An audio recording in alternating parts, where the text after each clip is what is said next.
কক্সবাজারে চলছে অংশীজন সংলাপ। এ বিষয়ে আরও জানাতে সরাসরি যোগ দিচ্ছেন আশিকিন প্রিন্স। প্রিন্স, এখন সেখানে কি কার্যক্রম চলছে জানাবেন।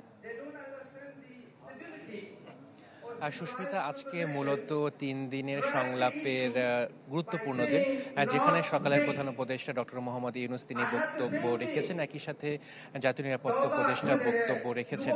এখন মূলত রোহিঙ্গাদের মানবিক সহায়তা সংক্রান্ত যে বিষয়গুলো রয়েছে সেগুলো নিয়ে থিমেটিক সেশনে আলোচনা চলছে। এখানে বিদেশি কূটনীতিক রয়েছেন, একই সাথে রোহিঙ্গা সম্প্রদায়ের প্রতিনিধিরা রয়েছেন, এছাড়া অন্যান্য অংশীজনও রয়েছেন। তো সুস্মিতা, যে সমস্যাটি তৈরি হয়েছে, সমস্যাটি কিন্তু 2017 সালে শুরু হয়নি, এটা কিন্তু ইতিহাসটি অনেক দীর্ঘ। তো এই সমস্যাটি কিভাবে সমাধান করা যাবে এবং আন্তর্জাতিক সম্প্রদায় কতটুকু উদ্যোগ নিতে পারে বা পারবে, মূলত সেই বিষয়গুলো নিয়েই এই 3 দিনের অংশীজন সংলাপে আলোচনা হচ্ছে এবং হবে।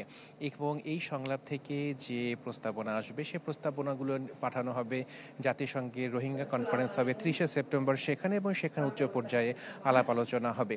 তো একটি গুরুত্বপূর্ণ বিষয় যে রোহিঙ্গা যারা রয়েছেন এখানে, তারা সবাই বলার চেষ্টা করছেন যে তারা নিজ দেশ মিয়ানমারের রাখাইনে ফিরতে চান, কিন্তু মিয়ানমারে ফেরার মতো যে পরিবেশ, এই পরিবেশটি এখন পর্যন্ত নেই। তো এই পরিবেশটি যাতে নিশ্চিত করা হয়, সেক্ষেত্রে আন্তর্জাতিক মহলে যাতে মিয়ানমারকে চাপ দেয়, সেটি কিন্তু বেশি করে জোর দেওয়া হচ্ছে এই সংলাপে। সুস্মিতা। প্রিন্স, আপনাকে ধন্যবাদ। কক্সবাজারে চলছে রোহিঙ্গা বিষয়ক অংশীজন সম্মেলন, সেখান থেকে আমাদের সাথে যুক্ত হয়েছিলেন আশিকিন প্রিন্স।